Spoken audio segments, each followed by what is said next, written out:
कल मैं आपको कुछ वो सीनियर वरिष्ठ पत्रकारों की कहानी बता रहा था ना, उसमें एक आगे एक भी था। अभी मैं क्लेम नहीं कर रहा हूँ, ये आप सुन लीजिएगा, मैं हिंट्स ही दे सकता हूँ।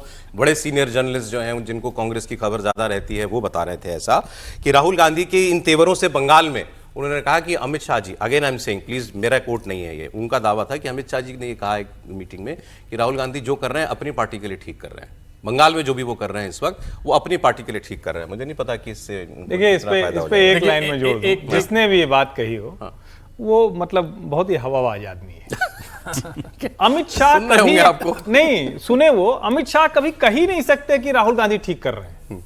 अमित शाह अपनी पार्टी के लिए ठीक करते हैं और अमित शाह को पता है कि हम जो कर रहे हैं वो मतलब ठीक है, वो कह रहे हैं, उनको अच्छा भी लग रहा तो बोलेंगे नहीं।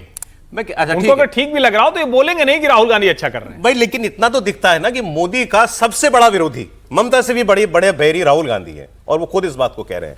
वो आदमी भी वही भाषा बोल रहा है ममता बनर्जी के लिए जो बीजेपी बोलती है, जो मोदी और अमित शाह बोलते हैं। सुनने वाले को तो लगता होगा यार कुछ तो बात होगी। फिर देखिए पिछले 50 साल से कांग्रेस पार्टी के नेता यही बोलते आए, चाहे वो ज्योति बसु हो या लेफ्ट फ्रंट हो, बुद्धदेव भट्टाचार्य हो और अब ममता दीदी हो।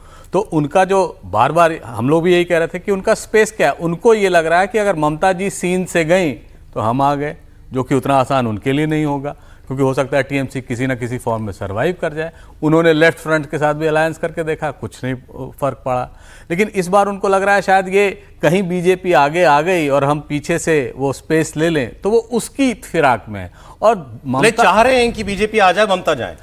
भाई उनके लिए अगर लॉजिकली देखा जाए तो उनके लिए तो फायदा ही है, क्योंकि दोबारा फिर ममता जी आएंगी कि नहीं आएंगी इसकी भी 4 मई को अगर बीजेपी हार गई तो राहुल जी दुखी होंगे।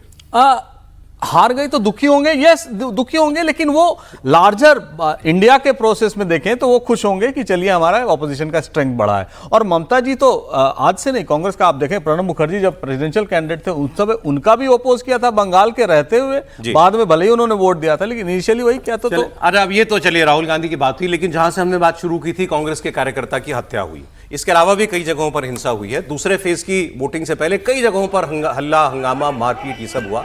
बैरकपुर में प्रधानमंत्री मोदी की रैली से पहले टीएमसी और बीजेपी के कार्यकर्ताओं में खूब गुत्थम-गुत्थी चली। बैरकपुर इलाके में जगदल विधानसभा है, यहां बीजेपी और टीएमसी के वर्कर्स भिड़ गए और खूब मारपीट हुई। दोनों पार्टियों के समर्थकों और कार्यकर्ताओं ने एक दूसरे पर ईंट पत्थर जो मिला उससे एक दूसरे पर हमला किया। जरा देखिए तस्वीरें।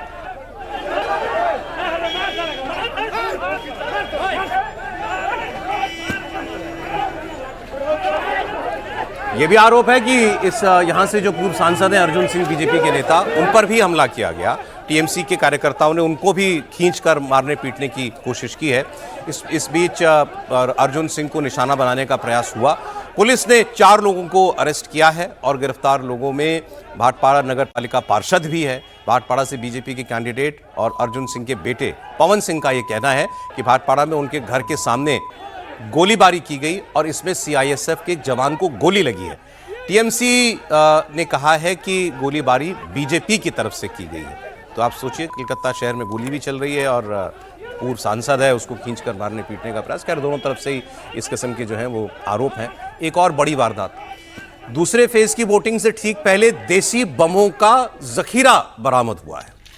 रविवार शाम को कल दक्षिण 24 परगना के भानगढ़ विधानसभा क्षेत्र में दर्जनों बम मिलने से सनसनी फैल गई। एनआईए को केस दिया गया है, अब इसकी जांच एनआईए करेगी। पुलिस ने उत्तर काशीपुर पुलिस स्टेशन के एक इलाके में तृणमूल कार्यकर्ताओं के घर के पीछे के बगीचे में 100 देसी बम बरामद किए। बताया जा रहा है कि उत्तर काशीपुर पुलिस स्टेशन की पुलिस ने सूचना मिलने पर छापेमारी की। एक घर को लेकर संदेह था, उस घर के पीछे बगीचे में तलाशी ली गई और इस दौरान एक बैग मिला, थैला खोला गया तो उसके अंदर वहां बहुत सारे बम जो थे वो बरामद हुए और गिनती की गई तो 100 बम थे। पूरे घर को घेर लिया गया, बाद में बॉम्ब डिस्पोजल स्क्वाड को बुलाया गया और बरामद बमों को फिर निष्क्रिय किया गया। अब एनआईए इस मामले की जांच कर रही है। ये सब आप कहाँ देखते हैं? मैं तो आप चारों मेहमान खड़े हैं यहाँ पर, मैं उनसे पूछता हूँ, कहाँ आपके यूपी में होता है ऐसा कभी? सर आपके हरियाणा में होता हो अगर कभी? आप नहीं, मैं भी यूपी से ही हूँ वैसे तो। हाँ, लेकिन यूपी में बूथ कैप्चरिंग होती थी, बूथ लूटे जाते थे, पर इस तरह की घटनाएं नहीं हुई। आपने कभी देखा हिमाचल में? हिमाचल में तो मतलब ही नहीं है, सवाल ही नहीं उठा वो तो के चल रहा। देवभूमि है, वहाँ तो इस तरह की घटनाएं आमतौर पर मैंने तो आपने बहुत बिहार- देखा है, सुना बिहार में है, होता लेकिन वो 80 के दशक में होता था, वो भी 90 के दशक आते आते वो भी खत्म हो बिहार गया। से भी 90 के दशक 2000 में खत्म हो गया। एकदम बिल्कुल खत्म हो ये गया था। आपकी देखिए ससुराल में क्या हो रहा है 2026 में, थैलों में बम भर के रखे हुए हैं। देसी तो बम ये यूज serious उत्तर बात है। प्रदेश के चुनावों में भी होते थे, पर हाँ ये ज़्यादा पश्चिम बंगाल में बहुत ज़्यादा इस तरह की देसी बम और इस तरह की घटनाएं बहुत ज़्यादा हैं। बिहार में भी एक समय ऐसा था जब बहुत ज़्यादा इस तरह की हिंसा होती भाई ये बता रहे हैं ना कि ये जो पॉलिटिकल वायलेंस है इसकी तो कॉटेज इंडस्ट्री चल रही है। पश्चिम बंगाल ये किस लिए इस्तेमाल होने थे? देखिए पश्चिम बंगाल में क्या लेफ्ट के वक्त ऐसा नहीं था? लेफ्ट की ही जो आगे मतलब हिंसक विरासत है मैं ये कहूँगा, वो टीएमसी ने आगे बदला नहीं बढ़ाई। ना कुछ बदला नहीं है, वो तो नेचुरल है, उसी की तरह काडर, लेफ्ट की तरह ही उनका काडर है, उसी की तरह से वो ऑपरेट करते हैं, तो वो जो चीज़ें हैं वो अभी भी पश्चिम बंगाल में वैसी हैं।